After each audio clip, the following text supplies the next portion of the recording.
कभी गुस्सा तो कभी प्यार, यही है पिता के प्यार की पहचान। पिता जामीर है, पिता जागीर है, जिसके पास है ये वो सबसे अमीर है। नमस्कार प्रिय दोस्तों, स्वागत है आप सभी को हमारे मास्टर स्टोरी चैनल में। आज की कहानी है ससुर हूँ तुम्हारा नौकर नहीं, बूढ़े पिता की लाचारी। अगर कहानी पसंद आए तो वीडियो को लाइक करें और रोज़ाना वीडियो देखने के लिए हमारे चैनल को सब्सक्राइब भी करें। चलिए कहानी को सुनते हैं। आज रविवार का दिन था। शाम के तकरीबन 6 बज रहे थे। राजू आज 6 महीने बाद घर लौटा था। वह बिल्कुल ही दबे पाँव से घर में आहिस्ता आहिस्ता दाखिल होता है। सोचा कि आज छुट्टी का दिन है तो सभी घर पर ही होंगे, सभी को मैं सरप्राइज कर दूंगा। वह बड़े ही खुशनुमा स्वभाव से चहकते हुए अपने पिताजी को आवाज़ लगाता है, पिताजी कहाँ हो आप? देखो तो तुम्हारा बेटा राजू आया है। यह कहते कहते घर के सारे कमरों में दौड़ जाता है।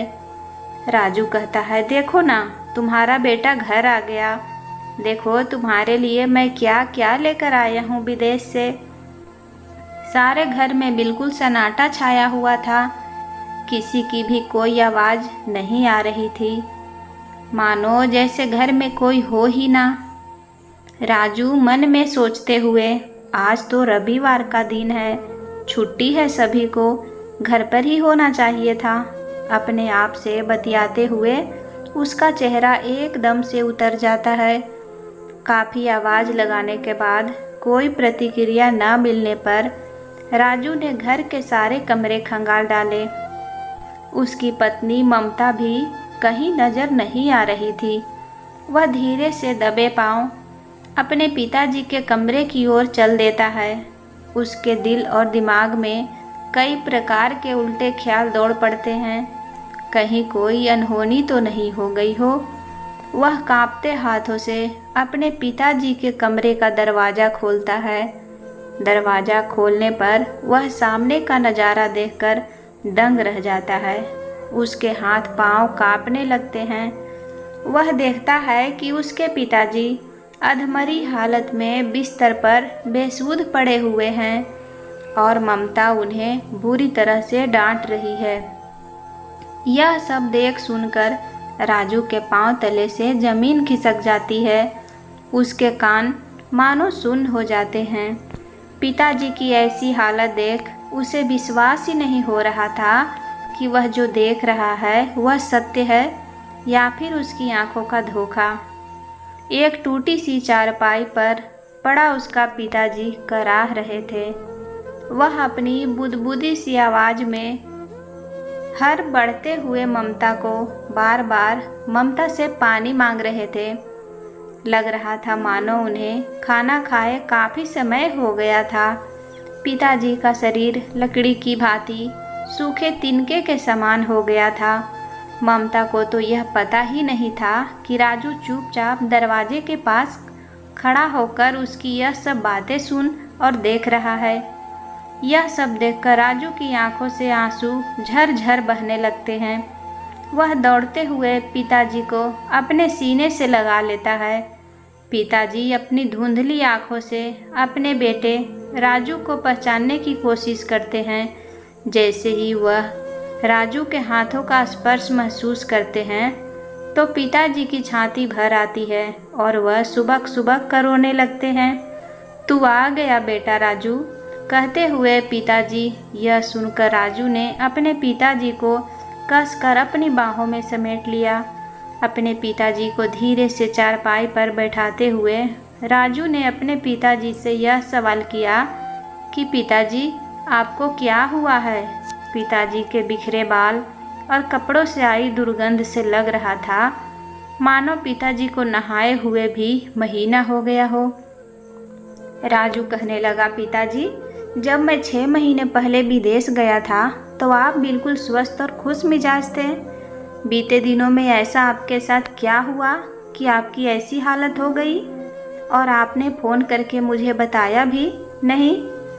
मुझे लगा कि आप स्वस्थ ही होंगे। राजू के इतना कहने पर एक पिता का दिल भीतर से फूट फूट कर रोने लगता है। और वह कुछ कहने के लिए हिम्मत ही जुटा रहे थे कि अचानक उसकी नज़र बहू ममता की तरफ गई। बहू ने बीते दिनों में अपने ससुर के मन में अपना डर ही इतना फैला रखा था कि ससुर मोहन जी की कुछ कहने की हिम्मत ही नहीं हुई। ममता बड़ी ही पैनी नज़रों से अपने ससुर को घूर रही थी और उसे कुछ ना कहने के लिए इशारा कर रही थी। पिता मोहन जी ममता को देख कुछ कहते कहते रुक जाते हैं।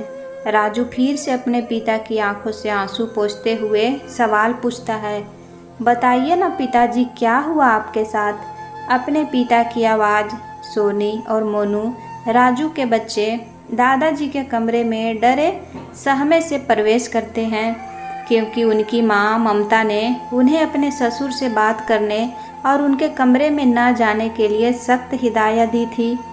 सोनी की उम्र 6 वर्ष थी और मोनू की उम्र 8 वर्ष। उन्हें पता था कि उनकी माँ ममता दादाजी को बिल्कुल भी पसंद नहीं करती है। राजू को पिताजी से कितने भी प्रकार का उत्तर न मिलने पर वह अपने बच्चों सोनी और मोनू से यह प्रश्न दोबारा पूछता है। बच्चे अपनी माँ से इतनी सहमे हुए थे कि वह राजू की बातों का जवाब देने में असमर्थ होते हैं, लेकिन छोटी सोनी अपनी बुदबुदी आवाज़ में पिता राजू के सामने सारी बातें रख देती है, जिसे सुनकर राजू गुस्से से आग बबूला हो जाता है, जैसे मानो उसके पांव तले से ज़मीन खिसक जाती है और वह अपने पिताजी को देखकर फूट फूट कर रोने लगता है। उसकी दुनिया ही मानो उजड़ गई हो। सामने दीवार पर टंगी अपनी माँ की तस्वीर को देखकर वह अपने आप में शर्मिंदगी महसूस करता है, मानो जैसे बीते दिनों की यादें उनके सामने ताज़ा हो गई। मोहन जी और सावित्री की एक बिहार के छोटे से गांव में रहते थे। उनका एक बेटा राजू और एक बेटी सलोनी थी। मोहन जी और सावित्री जी अपनी गृहस्थी में बहुत ही खुश थे। कुछ समय बीतने के बाद वह अपनी बेटी सलोनी का विवाह एक योग्य वर ढूंढ कर देते हैं। बेटे राजू ने अभी ही कुछ समय पहले स्कूल की शिक्षा समाप्त की थी। उसने 12वीं कक्षा अच्छे नंबरों से उत्तीर्ण की थी और वह आगे की पढ़ाई के लिए शहर में जाना चाहता था। राजू पिता से कहते हुए, पिताजी मैं आगे की पढ़ाई करने के लिए शहर में जाना चाहता हूँ। पिताजी देखो बेटा, हमारे घर के हालात ऐसे नहीं हैं कि मैं तुम्हें आगे पढ़ने के लिए शहर में भेज सकूं। पर देखिए न पिताजी, मैं 12वीं की कक्षा अच्छे नंबरों से उत्तीर्ण किया है और मैं जीवन में आगे कुछ करना चाहता हूँ। पिताजी राजू की बात को सुनकर कुछ मन ही मन मायूस हो जाते हैं और चेहरे पर हल्की सी मुस्कान लिए राजू की बात पर हामी भर देते हैं। यह सुनते ही राजू का चेहरा खुशी से खिल उठता है और वह शहर जाने की तैयारी में जुट जाता है। मोहन जी पैसों की तंगी के चलते अपने पुश्तैनी ज़मीन को बेचकर राजू को रुपए दे देते हैं। अब केवल उनके पास वह मकान ही बचा था जिसमें वह रहते थे। धीरे धीरे समय भी पंख लगाकर उड़ जाता है। राजू अपनी पढ़ाई पूरी करके एक दिन गांव लौटता है। माता पिता राजू को यूं अचानक घर पर देखकर खुशी के मारे फूले नहीं समाते हैं। जैसे ही वह राजू से नज़र हटाते हैं, वह देखते हैं कि उनके साथ एक लड़की जो दिखने में बहुत ही मॉडर्न होती है, राजू के साथ खड़ी है। मोहन जी और सावित्री देवी राजू से पूछते हैं कि यह लड़की कौन है। राजू थोड़ा हिचकिचाते हुए जवाब देता है, पिताजी यह ममता है। यह मेरे साथ कॉलेज में ही पढ़ती थी। इससे मैंने 2 महीने पहले ही कोर्ट में विवाह कर लिया है। मोहन जी यह सब सुनकर भौचक्के रह गए, मानो उन्हें तो अपने कानों पर विश्वास ही नहीं हो रहा था। लेकिन फिर भी बेटे की खुशी के लिए माँ सावित्री देवी और मोहन जी मान जाते हैं और खुशी खुशी ममता को अपनी बहू स्वीकार कर लेते हैं। 2 दिन बाद ही राजू को काम के सिलसिले में शहर वापस जाना पड़ता है। राजू अपने माता पिता से अपने साथ चलने के लिए कहता है। पर मोहन जी उसे यह कहकर मना कर देते हैं कि बेटा, शहर की आबो हवा हमें रास नहीं आएगी। गांव का साधारण वातावरण ही हमें रास आता है। और यहाँ हमारे सगे संबंधी भी तो हैं। शहर में हमें अकेलापन और सूनापन महसूस होगा। इतना हमारे हाथ पांव सलामत है, हम यहीं गांव में गुजर बसर कर लेंगे। राजू को इतना कहने पर भी मोहन जी उसे मना कर देते हैं। अगले दिन राजू और ममता शहर के लिए रवाना हो जाते हैं। राजू कभी कभार 2-4 महीने के भीतर गांव माता पिता का हाल चाल पूछने आ जाया करता था और कभी कभार फ़ोन भी कर लेता था। यूं ही धीरे धीरे 8 से 10 साल गुजर गए। राजू के घर पहले बेटे ने जन्म लिया और उसके 2 साल बाद एक बेटी ने। राजू के माता पिता भी कभी कभार 4-5 महीने में शहर उनसे मिलने आ जाया करते थे। ममता भी इस बीच उनकी खूब सेवा करती थी। यह बात ममता बखूबी जानती थी कि यह 1-2 दिन से ऊपर नहीं रहेंगे। एक दिन मोहन जी का राजू के पास फ़ोन आता है कि बेटा, हृदय गति रुकने के कारण तुम्हारी माता सावित्री देवी का देहांत हो गया है, जल्दी से गांव आ जाओ। राजू ऑफिस से छुट्टी लेकर तुरंत ममता और अपने बच्चों के साथ गांव पहुंचता है और कुछ दिन बीतने के बाद अपने पिता मोहन जी से आग्रह करता है कि पिताजी, अब मैं आपकी एक भी नहीं सुनूंगा। आपको हमारे साथ शहर चलना होगा। अब आप यहाँ किसके सहारे रहेंगे? मोहन जी के पास गांव में रहने का कोई कारण भी तो नहीं बचा था और वह राजू के कहने पर शहर जाने के लिए सहमत हो जाते हैं। ममता की छाती पर तो जैसे सांप लौट जाते हैं, फिर भी वह चेहरे पर झूठी मुस्कान लिए सबके सामने अच्छी बहू बनने का नाटक करती है। शहर आने के बाद कभी वह मोहन जी के लिए दलिया बनाती है तो कभी खिचड़ी। राजू यह सब देखकर बहुत प्रसन्न होता है कि पिताजी की खूब सेवा हो रही है और वह निश्चित हो जाता है। यूं ही दिन गुजर जाते हैं और एक दिन राजू ममता से कहता है कि मुझे कंपनी ने विदेश के प्रोजेक्ट के लिए सिलेक्ट कर लिया है और मुझे कुछ समय के लिए विदेश में जाना होगा। मोहन जी यह सुनकर थोड़ा सा मायूस हो जाते हैं, पर राजू कहता है कि पिताजी, ममता भी तो आपकी बेटी जैसी ही है।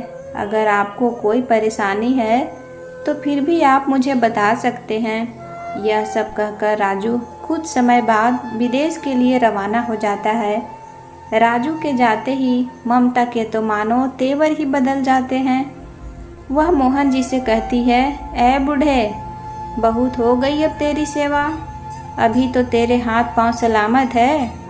क्या पड़ा पड़ा मुफ्त की रोटियां तोड़ता रहता है? तुझे क्या आटे दाल की भाव पता है कि नहीं? तुझे पता है कि महंगाई कितनी बढ़ गई है और घर में कमाने वाला सिर्फ एक आदमी है। वह घर के नौकरों की छुट्टी कर देती है और मोहन जी से धीरे धीरे करके घर का सारा काम कराने लगती है। बच्चों को स्कूल से लाने से लेकर घर के बर्तन मांजने तक सारा काम मोहन जी को ही करना होता था। कभी कभार बीच में राजू का फ़ोन आता तो राजू पिताजी से पूछता है, पिताजी आप ठीक है ना? ममता आपकी सेवा करती है कि नहीं? मोहन जी हल्के से मुस्कुराते हुए राजू की बातों का उत्तर देते हैं, हाँ बेटा, ममता बेटी मेरे पिता के समान खूब सेवा करती है। वह राजू को खुश करने के लिए ऐसा कहते हैं ताकि राजू विदेश में होते हुए अपने पिताजी की किसी प्रकार की चिंता ना करे और वह चाहते थे कि उनकी वजह से उनके घर में किसी प्रकार का भी झगड़ा ना हो। ममता तो मोहन जी को सुबह घर का सारा काम नौकरों की तरह समझाकर अपनी किटी पार्टियों में चली जाती थी। यदि उसे शाम को पूरा काम नहीं हुआ मिलता था तो वह मोहन जी के ऊपर खूब चिल्लाती थी और उन्हें खाना भी नहीं देती थी। यह अब ममता का रोज का ही काम हो चुका था और यह होते हुए मासूम सोनी और मोनू देखते रहते थे। और समय के साथ साथ मोहन जी की परेशानियां बढ़ती जा रही थी। समय बीतने के साथ अब उनका शरीर उनके साथ नहीं दे रहा था। कमजोरी के कारण उनका शरीर कमज़ोर होने लगा। अब ममता को मोहन जी घर में एक बेकार सामान की भांति लगते थे। मोहन जी को धमकाते हुए, पिताजी आप क्या पड़े पड़े मुफ्त की रोटियां तोड़ते रहते हैं और ऊपर से आपकी दवाइयाँ। मैं परेशान आ चुकी हूँ, इससे अच्छा आप मर क्यों नहीं जाते। यह कहकर ममता वहाँ से चली जाती है और मोहन जी अपनी पत्नी सावित्री देवी की तस्वीर को देखते हुए उनकी आंखें सजल हो जाती है और वह कहते हैं कि देख रही हो सावित्री, बेटे बहू तुम्हारे जाने के बाद मुझे कितना सुख दे रहे हैं। इससे अच्छा होता भगवान तुम्हारी जगह मुझे उठा लेता। तुम तो अपना पीछा छुड़ाकर चली गई। इतना कहते ही वह फूट फूट कर रोने लगते हैं। समय बीतता जाता है और मोहन जी के दिन ऐसे ही कट रहे थे। ममता रोज़ सुबह शाम उन्हें ताना मारती। एक दिन ममता मोहन जी के कमरे में जाती है और उन्हें बुरी तरह से धमका रही होती है। तभी घर में राजू की एंट्री होती है। ममता इन सब बातों से अनजान थी। मोहन जी पर दहाड़ रही थी। राजू ने अपनी मरी हुई माँ की तस्वीर पर हाथ रखकर यह वचन दिया था कि वह अपने पिता को कभी भी किसी प्रकार की कमी महसूस नहीं होने देगा। और अचानक से राजू अपने यादों के कोने से बाहर आता है और अपनी माँ की तस्वीर को देख अपने आप में शर्म महसूस करता है और कहता है कि माँ, मैं आपको दिया हुआ वचन नहीं निभा पाया। मैं कैसा नालायक बेटा हूँ जो अपने बूढ़े पिता की देखभाल नहीं कर पाया। यह सब कहते कहते राजू की आंखें फिर से सजल हो जाती है और बीते उस समय को याद करता है जब उसकी माँ सावित्री देवी राजू के मना करने के बावजूद भी उसे प्यार से खाना खिलाती थी। और आज वह अपने पिता को 2 वक्त की सुख से रोटी भी नहीं दे पाया। वह अपने आप को कोस रहा होता है कि उसकी नज़र एकदम से ममता पर जा टिकती है और वह ममता से बिना कोई सवाल किए उस पर थप्पड़ों की बौछार कर देता है। ममता एकदम से सन से खड़ी रहती है। उसके पास राजू के किसी भी सवाल का कोई जवाब नहीं होता है। राजू कहता है कि यह मुझे पहले मेरे माता पिता का घर है और बाद में हमारा है। तुम्हारा हिम्मत कैसे हुई मेरे पिता के साथ ऐसा व्यवहार करने की। यह सब कुछ उनके बेटे की कमाई का है, ना कि तुम अपने घर से लाई हो और ना ही तुम्हारा कमाया हुआ है। मेरे घर में तुम्हारे रहने के लिए अब कोई स्थान नहीं है। तुम अपना सामान बांधो और निकलो मेरे घर से। मुझे ऐसी पत्नी की कोई आवश्यकता नहीं है जो मेरे परिवार, मेरे माता पिता का सामान ही ना कर सके और ना ही उन्हें सुख से 2 वक्त की रोटी दे सके। ममता यह सुनते ही राजू के पाँव में गिरकर गिड़गिड़ाने लगती है और कहती है, राजू मुझे माफ़ कर दो। मैं आगे से ऐसा कोई काम नहीं करूँगी जिससे कि तुम्हें और तुम्हारे पिताजी को तकलीफ़ हो। राजू कहता है कि अगर माफ़ी मांगनी है तो पिताजी से मांगो, जिसका तुमने नौकरों से भी बदतर हालत कर दी है। हर माता पिता अपने बच्चों से कुछ उम्मीदें रखते हैं। वह सोचते हैं कि उनके बच्चे बुढ़ापे में उनकी लाठी बनकर उनका सहारा बनेंगे, लेकिन तुम जैसी औरतें अपने बड़े बुजुर्गों का सम्मान करना नहीं जानती। इतना सुनकर मोहन जी कहते हैं, बस बेटा अब उसे माफ़ भी कर दे। गलती भी इंसानों से ही होती है और यह तो हमारे परिवार का हिस्सा है।